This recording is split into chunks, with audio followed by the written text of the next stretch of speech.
everybody, and welcome back to Chats, Stats, and Fun Facts. Today, we're talking about number 42, Yannick Bright, who earned, with incredible play last year, the right to have his name on the back of my new jersey, which isn't why he did it, but is a nice bonus. What's the first thing that comes to mind when I say Yannick Bright? Mr. Dependable, rock solid, the solution to our every problem, our savior. What else can I say, man? I can wax lyrical about Yannick Bright. Potentially my favorite player on this team last season. And I am very excited to see what he does for us this season because I think there's levels to his game. Okay, here's my fun fact for Yannick Bright. The two of us watched him play in preseason and thought, this guy has something. And we were absolutely right. No, well, that is true. But my fun fact is that he won the highest percentage of his aerial duels of any player on the team. He was really good in the air in a way that I don't think people noticed, really. And then my other fun fact is we played 3-game series against Atlanta in the playoffs. He got injured halfway through the second game. And in the 3 halves that he played, Inter Miami allowed 1 goal. And in the 3 halves he didn't play, Inter Miami allowed 5 goals. It was part of a breakout season for the super draft pick. He ends up starting 19 games, played in 29, 1,831 minutes, 4 yellow cards, 2 assists, over 2 clearances per 90, almost 2 interceptions per 90, 3.5 tackles per 90. Very, very impressive season for the 22-year-old that I don't think people had high expectations for, us not included. How you feeling about Yannick Bright? What else is there to say other than is he just the best player on the team other than Messi? He came in from obscurity and he became the most indispensable player by the end of the season. I saw every single Inter Miami fan during that Atlanta series say once Yannick Bright went down injured, they're like, yeah, this is the biggest loss that we could have had. Our season potentially ended early because Yannick Bright was not on the pitch against Atlanta in that last game. I'm going to say it. He was a big loss. You talk about underrated players. This player is not underrated. This player doesn't go under the radar. You see the impact that he has when he plays, and you see the loss that we feel when he doesn't play. And that's the biggest compliment you can give to a rookie who's now going into his 2nd season for Inter Miami. Yeah, I think he solved Inter Miami's biggest problem last year. Early in the season, I mean, defensively, everyone blamed the defense, everyone blamed the formation, but the fact was the midfield just couldn't compete on a consistent basis with opposing teams, and that was because they didn't have enough defensive bite. And once he breaks out in the middle of the season, he is the solution, and the defense is significantly better. They're giving up half a goal per game less, potentially even more by the end of the season, when he's on the field than when he's not. It is remarkable how much of a difference he made to that midfield. But it feels like he has to start over now because he clearly earned Tata Martino's respect and trust. And now Javier Mascherano's coming in, and he's bringing a midfielder with him into Lasco Segovia.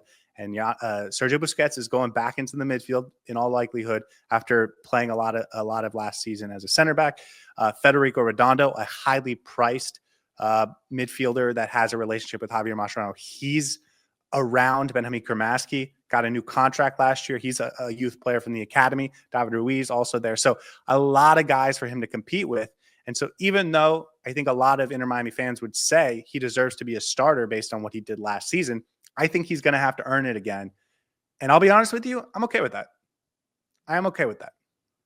I think it's a little frustrating that of all players who had a great season last season, I think Yannick Bright needs to or deserves to be the first name on that team sheet based on his performances last season. But you're absolutely right. I have a feeling that he's going to have to prove himself again. That's okay. There's nothing wrong with that. And I completely agree with you that I'm comfortable with him proving himself again because I am that confident in his talent that he is going to show exactly what he means to this team and how he can impact this team. There are some players that we can talk about with a little bit of confusion about what they bring to this team. You can recognize their talent. You know they have some quality, but you don't know exactly how they fit in this team. With Yannick Bright, you know exactly where he places in. He is the perfect partner at this point in time to Sergio Busquets. He knows exactly how to control and compose that midfield. And those are assets that are, again, indispensable. And yes, he may have to fight for his place again, but given the number of games that we have to play, and given his talent pool and how vastly improved the team becomes once he's on the pitch, I don't doubt it that he is going to prove exactly why he should be starting. Listen, we have yet to see exactly how Javier Mascherano wants this team to play on a consistent basis. But assuming Sergio Busquets goes back to the midfield, you can either have a midfield partner with him that plays deeper than Busquets or plays farther forward than Busquets. I think we're both the opinion that it should be someone playing deeper than Busquets. And if that's the case, in that specific role, Yannick Bright is the best player on the team for that job. We have not seen Telesco Segovia yet, so that could change. Maybe they bring someone else in before the end of the window. But he is the best defensive, the best true holding midfielder, anchor in the midfield that Inter Miami has on the roster right now. And so if you are going to play Busquets in the midfield, which I think they should because he's Sergio Busquets, I think it is very important to partner him with someone that can watch his back in the midfield against MLS teams that are very athletic and allow Busquets to do the things that he's amazing at. And that player is Yannick Bright. I have no doubt about that. Yeah. Can Segovia be that guy? Maybe. Can Federico Redondo develop into that guy? Maybe. But I know Yannick Bright can do that now. Exactly. And it's almost as if he's proven himself that entire last season, and now you get to enjoy the benefits of having him on the pitch. The best part about him being in the starting 11 is that not just his performance level, but how the team around him becomes automatically elevated. He unlocks everybody in that midfield around him. He does the most underrated part, or the most unappreciated part, the dirty part of the midfield work Yannick Bright takes upon himself, allows others to just go out and express themselves and just enjoy their football and be more attacking. We can start talking about his skill sets and what he does well, but it's unreal and uncanny that someone who's a rookie, who's just come into the MLS, how good their positioning is. That contribution that he had last season against Philadelphia in that final minute where he put that ball out, dribbled it out of danger, and then put that ball into Leo Alfonso, that I think is going to stay with me forever as an Inter Miami fan. So I am very, very confident that given his skill set, he's going to be a starter very soon. But yeah, there's nothing more that I can say about Yannick Bright apart from the fact that he's just amazing at this point in time. Yeah, and listen, even though he may not have done so much last year that he just has to be the guy, he definitely did enough to earn opportunities. And so Mascherano will give him opportunities, and it'll just be a matter of like who plays better. Yannick Bright, Redondo, Kramaski, Segovia. Like, it's going to be about who plays better, and I feel good that Yannick Bright is going to put out a good performance and give us something consistently solid that we really like. But let's talk about upside. Last year, he filled a single role as the anchor of a midfield, right? The true holding midfielder that holds it all together. He got a ton of interceptions. He was incredible at just being in the right place at the right time. But what growth might we see from Yannick Bright this year? I think we saw in very small snippets him playing more as a box-to-box, and we saw it a little bit in the preseason, very little during the regular season. But in the few moments we did see, we saw some things that we liked. He has the ability to again, find good positioning going forward. He can make a forward pass. We saw in the first preseason game, he had a nice pass into the box to Leo Alfonso, a nice dribble into that position. I think that he can do that role too. And just because we haven't seen it doesn't mean it's not there. And so if he can add a few more dimensions to his game, I think that could be really cool. I also want to add that last season, as the season went on and as he got more entrenched as a starter, he became a little bit more brave or audacious in his willingness to put the ball forward and try and create offense through his passing, skip players in order to get the better pass. Did it always come off? No, but like, he's a young player and you want to see him being confident in himself to try those things. and he was. And so if we could get the next step there and he actually completes some of those, he gets some assists into his game, like you're talking about somebody that could be a really, really dynamic player. I think he needs to add 2 or 3 elements to his game. And when I say add, I'll explain what I mean. He needs to be a little bit more of a ball carrier. Carry the ball from the midfield, be brave on the ball, keep it on him. I think at this point in time, he disposes the ball very quickly, which is good. You have Sergio Busquets next to you, who's potentially the most press resistant and the best passer of the ball that this team has. So that's perfectly fine. But adding that ball carry to his game is going to be huge. Line breaking passes, putting the ball forward, past the defensive line of the opposition and putting it into your attackers is a very, very important part of being a defensive midfielder. And then long balls, switching the ball when you're in that number 6 role from one wing to another. I think he already has a lot of that. It may not be refined, but as you mentioned, we've seen glimpses of it. Yeah. He's done it a few times. And sometimes when it comes off, you're like, oh, that actually looks really good when he does it. I think the more confident he gets in his role on this team, the more confident he gets in his ability to actually command that midfield, the more we'll see of him doing those sort of things. But I think this is the season, right? He needs to now add elements to his game, and he already knows how good he is in his defensive side. Why not add to that offensive side? And he's going to try it. Maybe sometimes it comes off, sometimes it doesn't come off. But I think those 2 or 3 things if he starts doing more on a consistent basis, this is a player and a half that we have in our hands for sure. Okay, we've spoken very highly of him over the last 10 minutes. But I think that leads me into the last thing I want to talk about with Yannick Bright is how should he be viewed as a player? Because last year he was a super draft pick that people weren't, he wasn't even guaranteed to make the first team. He had to earn that, and then he wasn't guaranteed to get any minutes, right? He could have done what Lawson Sunderland did and got 200 minutes.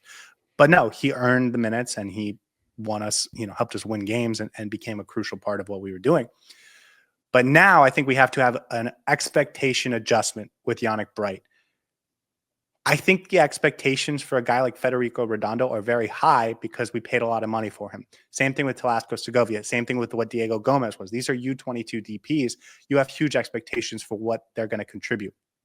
Even Benjamin Kramaski, Matthias Rojas, Leo Campana. Like there are so many players, Robert Taylor, that you have seen do it. And so you expect starter level quality play every single time they come onto the pitch. And if they don't provide that, you can fairly criticize them. Whereas if David Ruiz has a missed pass or whatever, you can just, he's a young player. He's growing into it. He's going to get better, but the expectations are a little bit lower with a guy like that. And so when we talk about Yannick Bright, I think we need to stop talking about him as a young midfielder that is a nice story, that is a super draft pick and is doing really well by those standards. And we need to start talking about him as a guy that is a legit number 1, number 2 type midfielder in the MLS at this level, where he can and should be consistently performing at a high level. And no player, I think, maybe you tell me if I'm wrong, other than the Barcelona 4, I don't think there should be higher expectations for any player on the roster than Yannick Bright on a game-to-game basis. And so if he has a poor game, it is more fair to criticize him now than I think it was a year ago when he was just establishing himself. And that will go the same for Redondo and the same for, all of the U22s, all of the young players that are stepping up. But really, Yannick Bright, expectation adjustment. I think that's the big thing in the way we talk about Yannick Bright this year that we have to keep in mind so that we don't, just gush over him all the time because he's consistently putting in good performances. Because guess what? He's a good player. That's what I'm going to expect this year. Yeah, the foundation is there, and now he has to build on it. So you're absolutely right. The expectations were laid down. Now he has to match expectations of a different level, right? He's no longer that lower tier player that we didn't expect much from when he came in and absolutely burst through the ceiling that we'd set for him. Now his ceiling has been raised. So he needs to achieve that level as well. And that's, I think, a part of growth and a part of becoming a better player. So completely agree with you. I will say I'm going to have a little bit more of a leeway with him if he has a few poor performances, just because sometimes meeting those expectations can be daunting, and I'll maybe give him a little bit of a slacker rope than I do for someone like Redondo. But again, these are, this is now the season where he's going to have to show how he can upgrade his game even further. And you're right, when we view his performances, it's no longer going to be from the lens of this is a rookie player who came from a super draft. This is going to be from the lens of this was our starting defensive midfielder last season who solved all our problems. He needs to set that standards for himself. So completely agree with you. The expectations have changed, but I think he's going to meet them, man. I think he's going to meet them. I agree. I think if he does what he did last year, he's going to be a great player for us. Okay, over under projections for 2025. Second on the team in midfield starts. Over under, I guess 2.5. Do you think he's going to be top 2 in midfield starts by the end of 2025? Over. You think he is going to be top 2? I think so. I think he is too. I think he just is the type of player that's so consistent that coaches are going to love, and he's just so solid every single game in and game out. We got to a point last year where we stopped giving him awards because it was just the same high quality performance every single game. So I expect him to get. I think he might end up as the player with the most starts in the midfield this year. But certainly him and Busquets, I think, are going to be the top 2. We will see what some of these other guys have. A big jump from Kramaski could change things. A big jump from Redondo could change things. A big jump, Telasco Segovia coming in and being a huge player, that could change things. But for now, I just love where Yannick Bright is. I love what he did last year, and I think he's poised to have a really, really nice season. Any other projections for 2025? No, just keep doing what he did last season and keep getting better, man, because that's what we expect from Yannick Bright. All right, guys, we will see you in the next one. Hey everybody, thanks for tuning in. Do us a favor and hit that like and subscribe button. Since our first viewer, sharing this with you all has been the very best part. So from the beginning until the end, thank you for being a part of this and have a wonderful day.